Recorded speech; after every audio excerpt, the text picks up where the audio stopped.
Hey guys, it's Kevin Murray for Wayward Pines, Episode 8, The Friendliest Place on Earth, and I was, again, definitely looking forward to this episode, and this was probably, if it hadn't been for the truth, this would have been the best episode of the season, but again, I really can't get past the truth. It was just an amazing episode, and this was by far the second best. I absolutely loved this episode.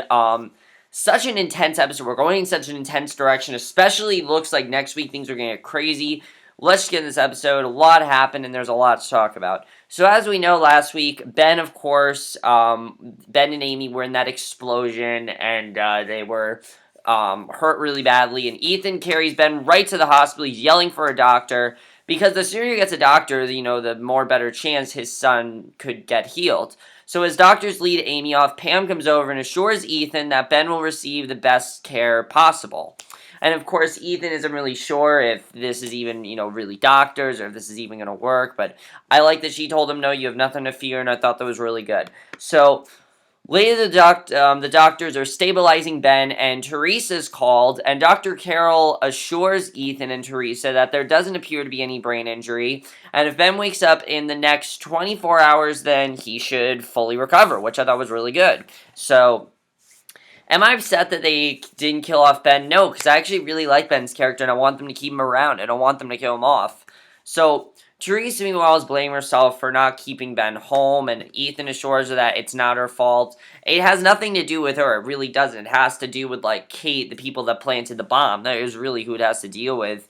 And as Teresa sits with her son, Pam goes to greet David as he arrives, and she brings him up to speed, and they talk privately, and basically David says that they'll pull out an explanation that it was a gas leak because they know that something happened and they don't know what it is, and obviously they want to find out, what caused all this and everything.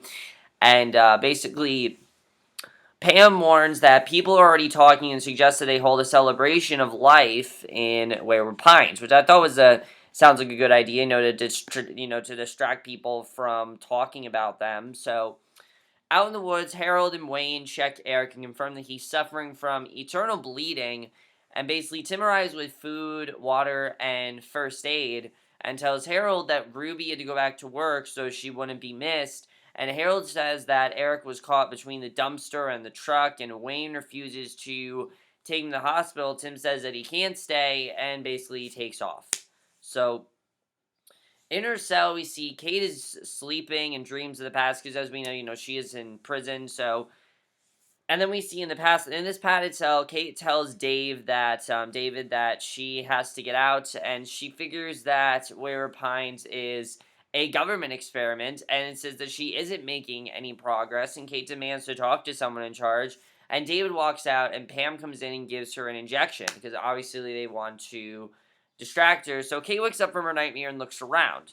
So the next day, workers clean up the explosion debris as David watches. He then goes into the diner where Henrietta and Arlene are discussing the explosion, and Ruby comes just in time for her shift, and Arlene asks David what he thinks happened, and he says that they should be careful not to spread rumors. And just as the phone rings, everyone looks at it, and Ruby answers the phone, and she hangs up after a moment and says that a mandatory fellowship gathering has been called. So David notices that she has pine needles in her hair, and that could make him think that maybe she went over the fence or tried to go on the other side, because why would she have pine needles in her hair? So David returns to the complex and has the surveillance tech bring up the record of Ruby's path through town, and they realize that she took out her microchip and left it in her bedroom. So more and more people are definitely going to start to do this, and I'm not going to be surprised if everyone just starts to take out their microchips, because it is a way for them not to track them. So David checks out other bedrooms to see if anyone else did this. So, because, David wants things to be uniform, keep things the way he wants it and keep things under control. But again, just things aren't always going to go David's way, and he doesn't understand that.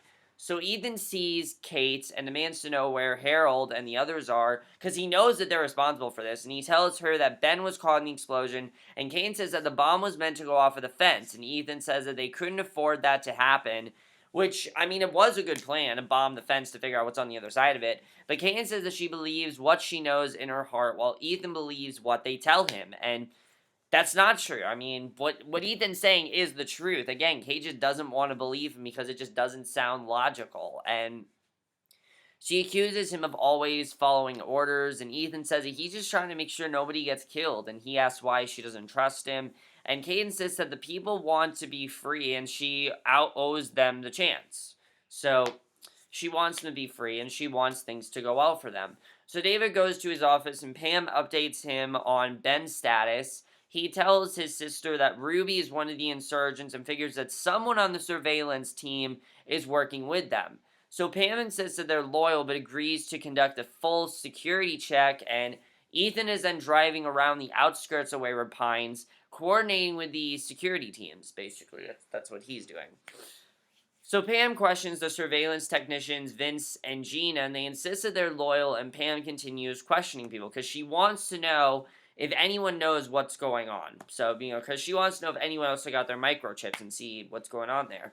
So Ben then wakes up, which I was surprised that Ben actually woke up in this episode, but no, he wakes up and he asks for Teresa for water. He asks if Amy's okay. Teresa assures Ben that she's fine. Ben asks his mother to go check on Amy, and that's what he's concerned about. He's concerned about Amy, and she goes to find the girl, and as she leaves, Megan comes in and ducks back until Teresa moves on. She then goes into Ben's room and says that everyone has been worried about him. Megan then says that Ethan had his reasons for letting Harold go and suggests that Ethan's judgment is clouded because he and Kate were close. And she says that she believes in clear laws and severe punishments and isn't convinced that Ethan believes the same thing. So she pretty much Ben considers this, and Megan says that people will want to hear what Ben has to say on the concept of licency and points out that he's a hero. Which, I mean, in many ways he is, but again, Ben's kind of just caught up in all this. It's still new to him. This information of him being part of the first generation, it's still new to him, and I really don't think Megan realizes that. So, and I don't think Megan's not doing anything wrong, it's just that Ben's still getting used to all this. So, in the woods, Harold and Wayne argue about what to do next. They realize that Eric is dead and dig a grave, and Wayne hesitates and says that they're going to bury Eric outside the fence. So they plan to do that. So Pam continues questioning the surveillance technicians, and one technician, Reggie, admits that sometimes he has doubts about what they're doing, and he's monitored people coming in, committing infractions, and blurs the tapes so that people won't get in trouble. So Reggie says that people don't understand it's human nature to ask questions. Pam nods sympathetically and thanks him for coming in, and Davis is watching the questioning on the monitors. So basically, that was a pretty crazy scene because you don't know who took out their microchips and who didn't. I mean, this was just really interesting. So Harold and Wayne break into a truck depot to steal a truck so they can get through the fence, and the townspeople then arrive for the fellowship gathering, and Henriette notes to Arlene that they would make a perfect target. So Ruby and Tim talk, and Ruby says that Ted was killed in the explosion, and David talks to Brad, saying that he should say a few words. Brad gets up on the stage and welcomes everyone to the gathering, but then Ethan arrives and takes the microphone, because Ethan's the one that really wants to speak right now, so that way they actually do know what's going on and they're not sugarcoating this. He wants to make sure that they know exactly what's happening here. So, basically, this I thought was really well done. He announced that a bomb went off and he asked everybody to go home until they have rounded up the insurgents. Ethan then complains to David that he didn't tell him about the gathering, and David insists that they have to keep the populace calm and quiet. When Ethan warns him that's too late for that, David walks off. He wants to keep everything just the way he made it. He doesn't want anything to change, and that's a problem. I mean, I understand that David wants things to be calm and not have people panicking every 5 seconds, but so be it. Honestly, things can't be calm forever, and David needs to understand that he can't keep his community this same way forever, and I don't think David realizes that, which I really like seeing in this episode. I have to say, I think that made that's made his character so much more interesting. So Ethan goes to the hospital, checks on Ben. He talks about how he had a concussion when he was just a teenager, and just as Teresa comes in, Ben says that the explosion could have been avoided if Ethan had kept Harold in custody. And Ethan explains that he let the suspect go to follow him. And Ben asks if Ethan would have done it differently if Kate and Harold weren't married. And his father says that he would have done the same thing no matter who it was. And I pretty much agree with him. I mean, Ethan pretty much thought he was doing the right thing, and Teresa wonders if Megan is prompting Ben, and Ethan says it doesn't matter, and they're happy that he's okay. Amy comes in, and Ethan and Teresa then leave them alone. Because obviously Ben was concerned about her, and they left them. They leave them alone. So Pam gives her report to David, unaware that he was watching her, and he worries that punishing someone on the inside for breaking protocols would be a terrible line to cross. And Pam assures him that no one in the complex is helping the insurgents. And David says that he wants to know if people are breaking protocols, and Pam says that they're not. Seemingly satisfied, David says that at least they have each other, and I thought that was a really good scene. I really enjoyed that. So Amy and Ben talk, and Amy puts her hand on his chest to listen to his heart. She winces in pain and says that she wasn't supposed to get out of bed. Ben says that he's realized that any day they could die, and Amy points out that they're alive, and lies next to him on the bed, and it's this really sweet scene. So in the waiting room, Ethan tells Teresa that he let the bomber go in the Easter bombings, and basically Ethan and Teresa watch about the simultaneous bombings in New York and Los Angeles. So they realize that they're not the only place that's getting these bombings. It's also in New York and Los Angeles. And basically, Ethan tells his wife that they captured a terrorist, Nawaz al-Salam. And this I thought was really interesting because now he finally tells Teresa why he worked with Kate. And basically, he received a call from headquarters telling him to let Nawaz go, and 3 weeks later, Nawaz murdered 621 people. It was classified. He couldn't tell Teresa, and he turned to Kate. And Ethan says that there's no excuse for the affair, and I thought that was really good that we found that out. That's why him and Kate are so close, because of that. And they basically made an affair because of that. And he assures Teresa that he isn't blindly following orders anymore. A security guard called in to report an emergency call, which he's not. I mean, think about it. He's trying to get David to make a difference. He's trying to get the town to change. He's doing a lot of things because he wants to, and he's not having anyone tell him what to do.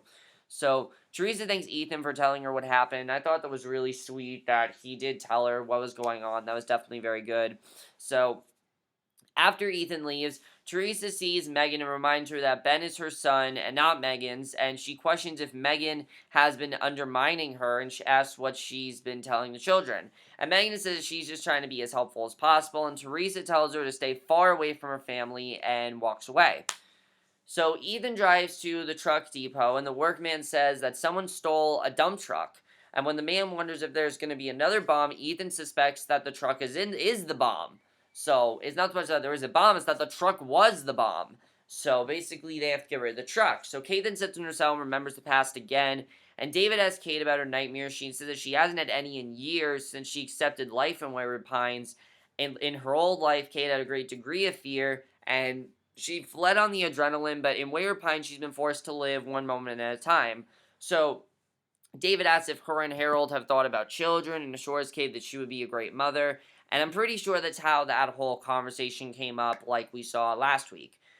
So David enters the jail and asks Kate why she didn't talk to her about what she had planned. And he says that Ted has died and Ben and Amy are badly injured, and asks how many more need to be sacrificed. David wonders how Kate can be so cheerful when she's endangering innocent lives. And he doesn't realize that Kate doesn't know the truth. She doesn't understand what's going on. And Kate says that it sounds like he's talking about herself.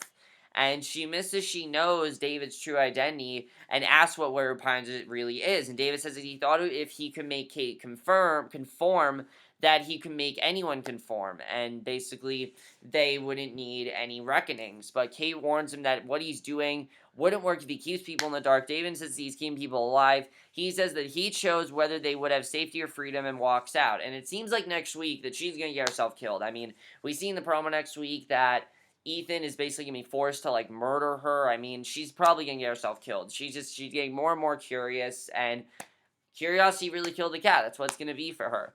So back in her office, David finds Pam having tea. She pours some for him, gets him a piece of pie, and once she's gone, David calls security. The guards take Reggie into custody, and when Pam returns to the office, David tells her that Reggie has been deleting security footage, and Pam insists that he wasn't helping the insurgents, but David says that he needs to be taken care of, and, he needs this one thing to happen. And she tells her brother to punish her because she lied to David, not Reggie, and I honestly thought he was going to kill her here. I thought that they were going to kill off Pam in this scene. She warns that if they start killing their own people, then they've lost everything, and begs him to kill her. And David says that there will be no more killings and meets with the crew. They place him in a hibernation cell and freeze him, and David says that mistakes can no longer be tolerated, and he's not really going to take it anymore. He's not going to take these mistakes that people keep making. And I thought that was a good way. I thought that was good what we saw there with David, basically kind of just being upset that this is happening. So Ethan drives around Wayward Pines looking for the truck. He knows there's a bomb in there, and he wants to make sure that the bomb is gone. So Ethan and Wayne load Eric's body into the cab of the truck. Wayne says that there's nothing they can do about Kate. He plans to just keep driving until he gets to San Francisco, but Harold says he can't go without Kate. Wayne drives off. Harold walks back down the road. Ethan spots him, chases him into the forest, orders him at gunpoint. He pistol whips the man, handcuffs him, and basically, Harold insists that the bomb attack on Ben was an accident, and Ethan demands to know where the others are. Harold says that he's too late, and there's this great scene with Ben and Amy as well. I forgot to talk about. Basically, we find out that Amy's supposed to be taken care of, and she's not. She's in her bed, and Ben's there as well. And I thought that was a really good scene. I have to say, I really like that scene between them, and basically, David tells the surveillance tech that they are at war with terrorists, and they must all stay vigilant. So things are getting crazy right now. You want people to remain calm. That's not like the best thing to say if you want people to remain calm. Like, really, it's not. So Wayne drives the truck to the fence, breaks through the gate. The truck grinds to a halt. Wayne gets Eric's body out. He drags him in the forest, yells that they made it, and the Abbeys leap onto him and tear him apart, and that's how the episode ends. So, pretty crazy episode, I have to say, honestly. We're getting into some really dark territory here, and, yeah, so Eric's body was ripped apart by the Abbeys, and we actually saw them in full-fledged. It was pretty fucking insane, but let's just talk about this episode. There's a lot to happen, because obviously David wants to keep his community uniform and wants to keep it the same, but David needs to realize that he just can't keep everything the same. This has to change, and even though he wants things to be a certain way, he just can't have it that way anymore because of the way things have been going. So I'm definitely wondering what's going to happen with that. Ethan finding the truck, we'll have to see how this all works out, because obviously he did find, we'll have to see what ends up happening if he does, what happens with this truck. Is he going to go after Harold? Is he going to kill Harold? Is he going to be able to disable the bomb? Because the bomb obviously is still out there if it's inside the truck, so obviously he needs to destroy the truck, and we'll have to see what's happening with that whole situation. Pam, as we know, I felt really bad for Pam. I thought she was going to die. Is David going to kill Pam? We'll have to see. I kind of feel like he is, but we'll have to see what happens with that whole situation. Kate, as I said, she's going to get herself killed. I mean, she's questioning him way too much, and the more she questions him, the more pissed she's going to make him, and she's going to get herself killed. That's really what she's setting herself up for. So I hope that doesn't happen, because, I mean, that's really what she's doing. She's getting herself killed. I like Teresa. I think is definitely going to find out soon that Ethan's not lying. We'll have to see what happens with that whole situation. Ben and Amy, looks like next week Amy's health is going to definitely deteriorate, so maybe Ben's going to survive and Amy's not. We'll have to see what happens. But overall, guys, love this episode. Loving the show in general. We have 2 episodes left. I know, I can't believe it either. But that's my review. Hope you guys enjoyed. Let me know what you guys thought of this episode, and I will see you guys in my next video, which will be my review for Hannibal, and I will see you guys for that. Okay, bye.